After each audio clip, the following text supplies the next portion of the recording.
What's going on, guys? This is Mikeinoid, and today we're going to talk about Mario Kart DS. Yes sir, the Mario Kart series is one of the most popular video game franchises of all time. You have the iconic Nintendo mascot himself race against his pals in thrilling tracks that will have everyone screaming. The series is beloved by both the hardcore and casual gaming audiences, which is why the series sells so well to the point Nintendo can milk the absolute shit out of a Wii U port. Today I would like to talk about the first Mario Kart game I ever played, and I'm sure most people really enjoy, Mario Kart DS. If the name didn't give it away, this Mario Kart was released on the Nintendo DS on November 14th of 2005. I mean, I feel old just thinking about the fact that the fifth Mario game was released almost 18 years ago. I mean, that's 10 more years than the amount of time I've been playing Mario Kart 8. Sometimes I forget how much this game accomplished for the Mario Kart series. You could play against people nearby wirelessly with or without another copy of the game, and you can play with anyone around the world using Wi-Fi, all on a handheld system. After putting in a nickname and designing an emblem, you're pretty much ready to start playing. There's 5 different modes you can play in single player. Grand Prix features 8 different cups, each with 4 different tracks. You can race in against 7 CPU players. Go through all 4 tracks with the most points to win first overall and receive the gold trophy. You can get a silver or bronze trophy if you make it in second or third, but anything below will leave you with no trophies. Entering a Grand Prix starts with choosing an engine class: 50cc, 100cc, and 150cc. 50cc is stupid easy. All you gotta do is steer and hold an item behind you and you'll get first place every time. 100cc is a bit more challenging. The speed is faster and the CPU players are a little bit more violent. 150cc can just be unfair sometimes, but that's just Mario Kart for you. Next, you can choose your character. You'll start out with 8 characters, each with different stats. Some with high speed will be faster than other characters, while certain characters with heavy weight can be dicks and knock you off the course. You'll be able to select a kart, which will affect your overall stats. Then finally, you choose a cup. The Nitro Grand Prix contains brand new tracks, while the Retro Grand Prix contains tracks from the previous games. You'll only be able to race in 2 cups from each Prix, but you'll be able to unlock the others once you get gold trophies in each cup. You'll race in 4 tracks per cup, so the best way to get a gold cup is to get first place in all races, which will total up to 40 points. If you don't get first place on one race, you'll still have a chance to get a gold cup as long as you have the most points by the end of the 4th race. You'll be rated on how good you do in each race. The highest rating will be 3 stars and the lowest will be the letter E. Getting high ratings isn't required or anything, but they're there to let you know how well you did on each cup. Time trials is pretty straightforward. You try to get the fastest time possible on any given track. You'll be given 3 mushrooms to help you take shortcuts, and the bottom screen tells you the kart's path,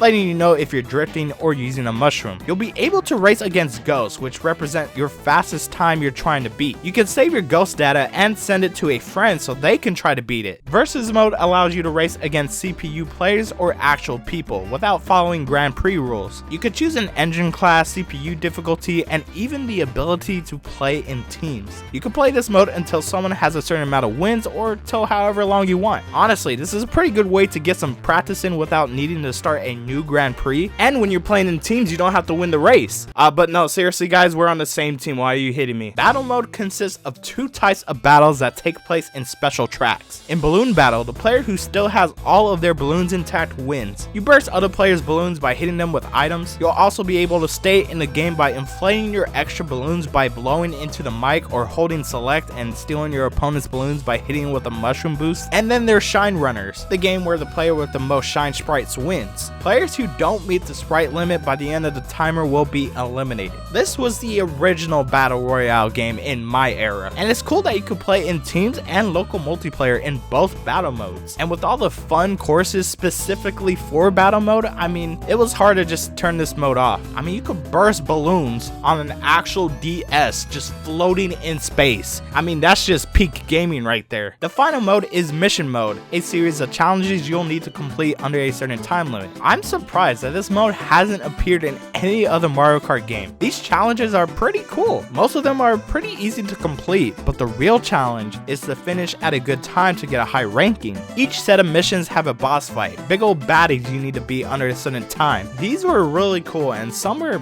pretty hard to beat. Oh my god damn! The tracks of this game are pretty good. I mean, they kind of have to in order for this to be a good racing game. The tracks introduced in this game are fantastic, with a lot of secret paths you can find to give yourself an advantage. And the retro courses are great too. 4 tracks were remade from each Mario game previously, so each game gets equal representation. And of course, we got the items you'll be using to get yourself to first place and piss everybody off. You have bananas and triple bananas you can throw onto the track and hope an unlucky driver hits to cause them to spin out of control. You have green shells and triple green shells you can throw at carts, but if you want a shell to automatically hit the cart that's in front of you, then the red shell and triple red shells are your items. And you have the spiny shell that seeks out the idiot in first place and creates a blast that others can get hit by. Fake item blocks are great to trick other players. I mean, they're kind of easy to tell if you're just looking at it, but sometimes, hey, you don't got time to look. I like putting these right behind a real item block, since fake item blocks look completely out of place anywhere else. But bombs will explode after a brief period, knocking out anyone who gets hit by the blast. Mushrooms and triple mushrooms will provide a short speed boost, and the golden mushroom allows you to boost as many times as you want for a short period of time. The bullet bill will transform you and blast you when you're having trouble in one of the bottom places. Of course, I never got this item because I was always in first.